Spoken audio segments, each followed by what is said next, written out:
Hi everyone, Miles here, the golf professional at Southwark Park Golf Club. This week I just wanted to take you out into the 14th. So the 14th had a brand new tee.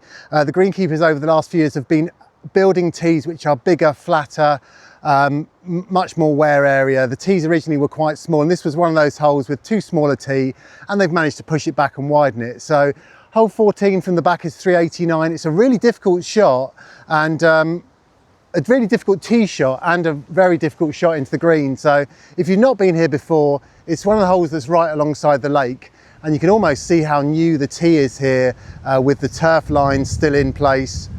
Obviously you can hear very windy again here, but I just wanted to explain how to play the hole and some of the pitfalls to not fall into when playing the very tricky 14th.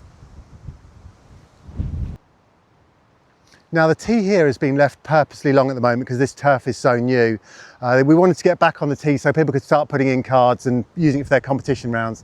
Now the tee shot here is really perilous. A big hook will put you in the lake, so obviously out of bounds. The common shot seems to be to push it to the right. And if you can hit it far enough, there's some mounds which are the terraced part of 16th and 14th. So I'll show you the terraces in a minute because that's quite important. So for me, it's really important positional shot. I'm going to try and leave myself about 150 yards. So I'm just going to hit my 7-wood. That's a club that I feel I can stay in control with. So I'm just going to hit it off the deck here. And what it doesn't need for me is a driver really, only when you're playing for fun.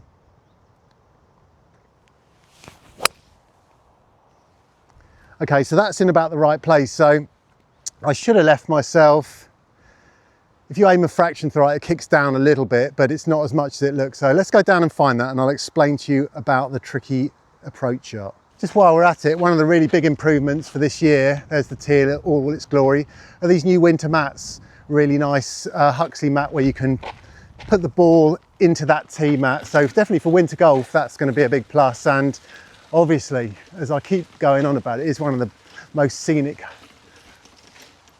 holes on the course with its great views of the lake. Right, let's push on up the fairway and explain about this second shot. So this is the really common area I think people end up bailing out to, this bit of rough here. It's not the worst shot in, but you've got to start to avoid these mounds. Now, only because this hole's downwind, my 7-wood has actually gone a tiny bit, apologies, probably further than I wanted to. So there's the 150-yard marker alongside the old fisherman, tight lines. So I actually was going to leave myself back here. That's a good spot to come in from, but I've been fortunate, I guess, in some ways to have hit a good shot up this far with my 7-wood. Now you can have a clatter with the driver, but I just don't see that it's got much value really. So I'm going to wait for these people on the green and hit the shot in. You can probably hear this wind whistling down here. So still preferred lies till the 1st of May, I think. I don't know when the first of preferred lies stop, but that'll do. So let me explain to you the problem with this second shot.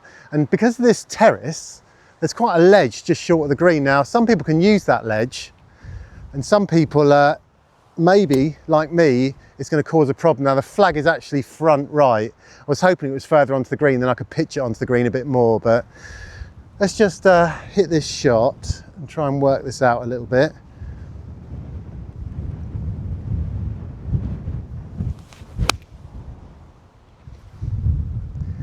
Dead on line. Okay, she's not too bad. Right, I'm going to grab that divot, hopefully, and put that back. Well, let's just whiz up to the green. Let's do it in a oncer. I'll come back and do that. I'm only playing this hole. Okay, so they've got new bunkers on this hole. One's back in play and one's getting ready to go back in play. But like all the greens here now, we've had almost, I don't know how long it is without rain, but it must be, it's a fair amount of time. I did see someone online put on the club's Facebook page, when are you going to start water the greens? Greenkeeper loved that. So obviously the greens get watered every single night here with as much water as he can with an automated system. He'd probably put more on if he could, but anyway, that's another, strange, isn't it? Keyboard warriors, strange breed really. Anyway, right, let me try and explain to you the problem with hitting into this green. And it basically is, in a nutshell, is this quite serious, I'm just going to grab a ball, this tricky slope here. So you can see that now, hopefully. I think the camera never does anything justice, but if you land here with a bit of speed, you will undoubtedly go flying through the green. So that's a tricky bit to keep your eye on. Right, I'm just going to hole a monster putt for a birdie and we'll be good. So reshaping and remodelling these bunkers on the right. Good job the lads are doing there. This one's finished, freshly sanded. Okay. Right, I'm just going to leave this here, roll this putt in and get off. Shaky camera. If I lower it down a bit, it's got less chance of blowing over, I reckon. Why is it so windy? Pitch mark somewhere there. So that shows you how firm the green is.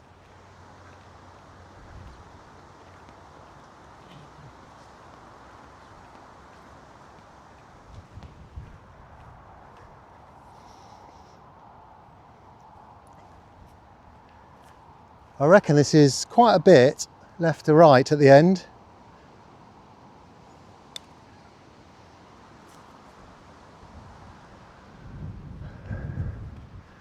Guys, I haven't got time to putt that. And you know I'm going to miss it. I'll make myself putt it. Okay, come on. Don't want to putt it, but I will. Too much rushing. Oh, it's a pretty straight putt. Shouldn't miss it.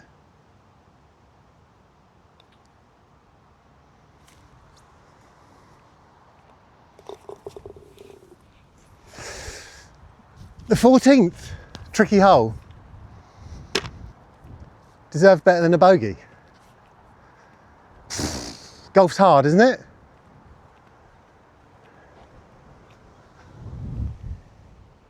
So you can see you can swing here, this position right here, back in position.